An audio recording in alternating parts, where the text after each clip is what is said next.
Nous sommes mercredi. Mercredi, c'est le jour de la rubrique économique sur Studio Qualita. Et nous recevons, comme chaque mercredi d'ailleurs, ce matin, Daniel Guggenheim. Bonjour Daniel. Bonjour. Merci d'être avec nous ce matin pour faire un petit tour de la situation au point de vue économique en Israël. Et on va commencer par quelque chose de très important. C'est toutes les aides qu'on entend parler, la loi sur les aides concernant le corona a été votée à la Knesset. Alors, de quoi il s'agit ? Oui. Je voudrais dire d'abord, en préambule, pour ne pas l'oublier. Hier, j'ai eu la joie d'assister à une réunion ici à Qualita de ce qu'on appelle le Mitzvah Sriot, dirigé par Eyal Bloom. Ouais. Et elle a une équipe. Elle est d'ailleurs patronnée par la ville.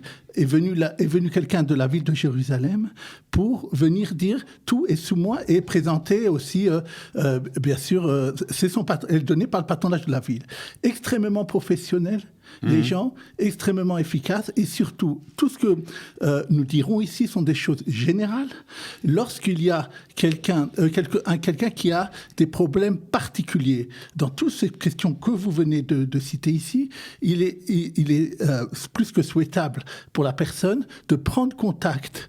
C'est un service bénévole qui est donné et c'est des gens qui ont travaillé avec les différentes institutions qui se trouvent encore déjà dans le bitoire Lomi, donc c'est très important, et qui peuvent immédiatement donner des réponses parce qu'ils voient le dossier, et vous savez comment la bureaucratie est dure en Israël, et c'est un contact humain extraordinaire, et j'ai vu ils ont parlé de leur report d'activité, et donc je veux dire, à part que c'était très bon le repas, j'ai été très impressionné par déjà que ça avait par le professionnalisme, et je conseille à tout le monde qui a des problèmes pratiques de s'adresser à eux. Voilà, il faut toujours, c'est une chose importante, je crois, en Israël, et peut-être que c'est quelque chose que lorsqu'on vient de France, on n'est pas toujours habitué.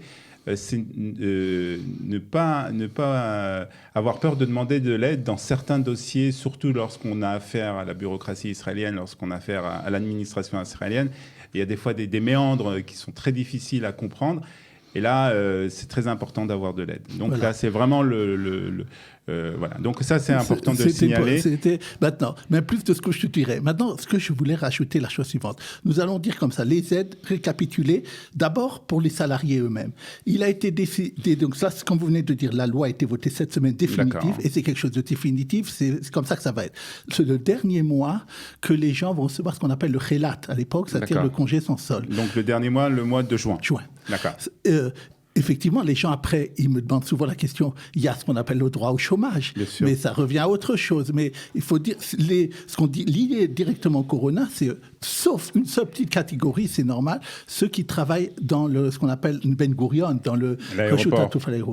Parce que vous savez bien que, on en parlera peut-être dans la reprise, que ça va être ce qui va revenir le plus tard à cause des raisons qu'on connaît. Et donc là, il a été prévu de continuer encore 2 mois dans les mêmes choses. Sans maintenant, ça, tout le monde... Tout le monde, ça s'arrête ce mois-là. Maintenant, très très important de dire, en ce qui concerne les salariés, la chose la plus importante qu'il va y avoir, qu'il n'y avait pas avant, vous savez qu'il y a des gens que malheureusement, à part qu'ils ont un travail, ont le droit, à part le bitoire Lomi, à ce qu'on appelle des kitzbaot, c'est-à-dire des pensions des allocations. Pour diverses raisons. Moi, j'ai dit malheureusement, souvent c'est des gens qui sont handicapés, c'est des gens qui sont veufs, c'est des gens qui ont le salaire minimum, etc.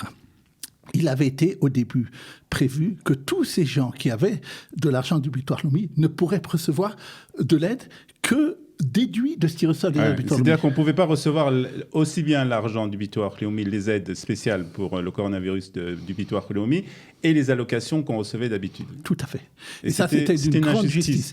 Et c'était très dur, surtout pour les catégories les plus défavorisées. Il y a eu, dans le public et aussi au niveau du Parlement et autres, une levée de bouclier à ce niveau-là. Exactement. Et donc, ça s'est arrêté. Une dernière chose que je voudrais très importante concernant les salariés et leurs droits par rapport à ça. J'ai lu cette semaine dans la presse financière. On peut la citer. La Rechet Timtaam, pourquoi on peut le dire, ceux qui vendent, ils vendent aussi du porc, vous savez, c'est ceux, ça ne m'étonne pas. Ils ont décidé la chose suivante, que si quelqu'un rentre dans le magasin et n'a pas fait les lois concernant les lois barrières, masques et compagnie, ceux qui devront payer, ce n'est pas elle, ce sont les employés. Ah oui? Les caissières devront payer. Or, ils n'ont pas la possibilité d'empêcher de faire des choses. Ils ont dû signer sur un papier comme ça. C'est révoltant. Et les gens, ça vous prouve qu'il y a un problème. Et ça, c'est des droits du salarié qu'il faut le savoir. Maintenant, concernant les employeurs, quelque chose de très important à dire. Vous savez qu'il y a la prime à l'emploi, c'est-à-dire que le gouvernement veut réinciter les entreprises en les aidant à réemployer les salariés qu'ils ont dû mettre en congé sans solde. Pour ça, il leur donne une prime qui peut aller jusqu'à 7 500 shekels par mois par employé. Maintenant, beaucoup de groupes voulaient que même les gens qui n'ont pas renvoyé des gens en participent. Ça n'a pas été accepté. Il a été accepté de faire ceux qui, pendant la période, ont repris des salariés, à partir d'une certaine date, pourront le faire. Mais si vous avez continué à employer vos ouvriers, vos employés pendant cette période, vous ne recevrez rien. Voilà. Maintenant, la chose la plus qu'il faut dire, j'avais oublié de dire la semaine dernière, malheureusement, il a été décidé que si la personne que vous employez touche un salaire de moins de 3 500 shekels. C'est souvent des gens des temps partiels, souvent des étudiants. Vous n'aurez pas le droit à la prime. Les députés ont essayé de lutter là-dessus. Le ministère des Finances a été intransigeant parce que ça coûte beaucoup d'argent, je pense aussi. Voilà. Alors voilà, donc ça c'est sur les lois concernant le corona. Alors est-ce qu'on observe une certaine reprise économique à la suite justement de cette crise ? Oui. Hier, Netanyahou, je ne sais pas si les gens ont entendu, a fait une déclaration à sujet de la reprise économique. Il a dit que d'après les chiffres qu'il a reçus de l'utilisation des cartes de crédit, on est revenu à 90% de l'activité avant Corona. Lui-même a dit que c'est qu'un seul élément et il ne prétend pas que l'activité est revenue à 90%. Mais c'est un élément important. Maintenant, moi, je veux présenter d'autres chiffres. Peut-être il s'est basé sur le fait, et j'ai été étonné aussi de voir ça, qu'il y a eu une augmentation de consommation de vin et d'alcool fort de 40% au mois de mai. Les gens ont voulu faire la fête après le déconfinement en Israël, et c'est peut-être ça. Ce qu'on peut dire, c'est que l'inflation, on est en déflation, qu'il y a eu le mois dernier, à la grande étonnement des économistes, vous savez qu'ils se croient prévoir tout, et finalement, au lieu d'une augmentation, on a une baisse de moins 0,1%. On est sur l'année à moins 1,6%. Et donc, souvent, je donne un appel ici à la Banque d'Israël, peut-être qu'ils nous écoutent, baissez les taux. Il n'y a pas d'inflation en Israël. Très important encore de dire, point de vue de la reprise et des perspectives, c'est que hier, il a été annoncé que jusqu'en août, en tout cas pas avant le 1er août, Israël ouvrira ses frontières vers l'extérieur. D'accord. Alors ça, c'est concernant donc un peu tout ce qui se passe avec le coronavirus. Maintenant, on va parler de choses qui se passent pendant le coronavirus et après le coronavirus. En fait, des choses qui se passent un peu tout le temps. C'est le client d'une banque qui va donc intenter un procès parce qu'il y a eu une différence entre du liquide qui a été déposé à la banque en self-service et son inscription dans son compte. Alors, racontez-nous tout. Oui. Vous savez, peut-être vous avez remarqué que lorsque vous allez dans une succursale du banque, peut-être on y va moins maintenant. Oui. Et pas seulement à cause du corona, parce que les banques, justement, poussent au digital, et la Banque d'Israël aussi, à ce qu'on fasse des services par Internet. Vous ne pouvez plus, normalement, déposer de l'argent, dans beaucoup de succursales en tout cas, auprès de l'employé. Qu'est-ce qui s'est passé ? Quelqu'un qui avait, parce qu'il avait légitimement un café ou quelque chose comme ça, il venait avec l'argent qu'il avait reçu, l'employé comptait devant lui avec des machines. D'ailleurs, il faisait payer pour ça. Parce que ça coûtait cher, c'était fatigant de compter, mais à part la géo qui était payée, vous pouviez immédiatement voir si l'argent que vous avez redonné correspond à ce qui rentre dans votre compte, à ce que vous avez reçu là maintenant. Maintenant, la chose est suivante, parce que justement, s'ils veulent éviter le blanchiment d'argent, parce que la Banque d'Israël veut enlever les gens d'utiliser les espèces, il a été décidé que si quelqu'un veut faire un dépôt d'espèces dans une banque, il va prendre une enveloppe qu'il va fermer et il va marquer dessus combien il y a dedans. D'accord. Maintenant, il s'est rendu compte au début, c'est quelqu'un qui avait un café. Et il mettait l'argent de cette façon-là, de ce qu'il gagnait la journée. Vous savez, souvent les restaurants sont payés en liquide, et c'est normal. Tout à fait. Et il a remarqué que ça ne correspondait pas, bien sûr, ce n'est pas des sommes énormes, mais à 200, 300 shekels à ce qu'il avait mis. C'est-à-dire qu'il y avait une différence entre ce qu'il avait, lui, compté et l'argent qui avait été déposé, qui avait été inscrit sur son compte. Exactement, de ce qu'il avait marqué sur l'enveloppe. Donc, il allait avec un avocat. Comme ça, Non, il est allé il a pris un avocat, comme il s'est méfié. Il a vu, qui a vu qu'est-ce qu'il a fait. Il a fait 2 choses. Un, il a pris il a mis une somme, il a mis plus une fois, et une autre fois, il a mis moins. Et il a vu qu'est-ce que la banque ferait. Quand il avait mis plus, disons qu'il avait mis que 800, il avait marqué 1000, il a vu que dans son compte n'est rentré que 800. La banque vérifie bien. Maintenant, si jamais, plusieurs fois, c'est pas qu'une fois lui est arrivé, il avait mis un autre chiffre plus bas, ou autre, la banque ne lui créditait de moins. Et donc, il a vu que c'était quelque chose de systématique. Et un avocat a bien vérifié ça, que c'était quelque chose comme ça. Maintenant, il en a parlé à d'autres personnes qui étaient dans son métier et qui ont dit, chez nous aussi, c'est comme ça, que ça ne correspond pas à ce qu'on met. Alors, il a fait ce qu'on appelle en Israël une tvia yitzugit, c'est-à-dire je ne représente pas que moi, je représente plusieurs personnes. Donc, ça serait quelque chose qui... Et je voudrais que, bien sûr, parce qu'il va dire c'est 200 shekels pour plusieurs personnes, ça peut aller des sommes très importantes. Maintenant, j'ai été très étonné, la banque n'a pas dit que c'est faux. Ah bon. Elle a dit que c'est vrai.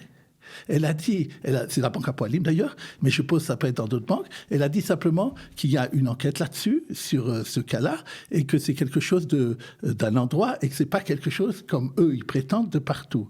Maintenant, d'après ce que, s'il l'a fait, et s'il y a des personnes, moi j'ai plus tendance à croire le client que la banque. Et c'est quelque chose je demande donc à tous nos auditeurs de bien vérifier et de vérifier, comme j'ai dit chaque fois, tous les jours, sa feuille de compte. Bien sûr, d'être très vigilant. Donc, et puis, comme vous dites, de vérifier son compte régulièrement. En France, les banquiers disaient, votre argent nous intéresse. Vous voyez, alors c'est comme ça ici. Alors, on va terminer par un groupe très important d'indépendants qui menace de ne plus payer les impôts visiblement. Il y a encore des indépendants qui sont en colère. Oui, je pense que on parle, je le demande dans le chapitre reprise, j'ai oublié de le dire, on parle cette année de 60 000 indépendants petites affaires qui vont fermer. Wow. C'est une augmentation de 25% par rapport à l'habitude. Il paraît que dans beaucoup de Cofis, par exemple, vous voyez, de plus en plus fermes de magasins, beaucoup de choses, non seulement louées au tourisme, mais même comme des cafés, des choses comme ça, ou d'autres, vont devoir vont mettre la clé sous la porte. D'ailleurs, ils sont très étonnés. Le nombre de prêts que l'État avait donné, bonifiés à peu près 2,5%, qui n'étaient pas, et en disant première année, vous n'avez pas besoin de payer, il n'y en a que 11% qui ont pris. Ça veut dire beaucoup pensent qu'on ne va pas s'endetter, on va simplement fermer. C'est un problème. Et il y a pour revenir à notre chose, qu'est-ce qu'ils ont dit? Et je pensais que ça devait arriver. Ils ont fait un groupe dans Facebook. C'est cette semaine, des indépendants, 1300 personnes, et ils sont déjà arrivés à 16 000 mails. Ils ont dit, on fait la grève des impôts. Alors d'abord, il le sait, c'est illégal. Je dis à tous les auditeurs, c'est quelque chose qui est illégal. On ne peut pas ne pas payer la loi. On s'expose à certaines sanctions. Seulement. Il a dit, moi, ce que je dis, c'est d'arrêter de faire ce qu'on appelle les prélèvements automatiques. Donc, les impôts, ça sera un problème pour eux, parce que souvent, ils travaillent par prélèvement automatique. Et ça, je ne pense pas que c'est interdit. Il a laissé plusieurs de ces dates comme ça dans l'air pour plus une menace qu'autre chose. Il veut arriver à 20 000 mails de menaces. J'espère que, parce que beaucoup d'indépendants, comme on l'a dit, n'ont pas touché ce qu'ils devaient faire, j'espère que cette cri d'alarme sera entendue par ceux qui doivent les aider avant que ça n'arrive. C'est un mouvement de revendication surtout pour faire entendre un peu la colère et puis la peine et la misère. La situation dans laquelle se trouve, cette situation difficile dans laquelle se trouvent ces indépendants actuellement en Israël. Merci beaucoup, Daniel, d'avoir été avec nous ce matin sur Studio Kalita. Bonne journée à vous.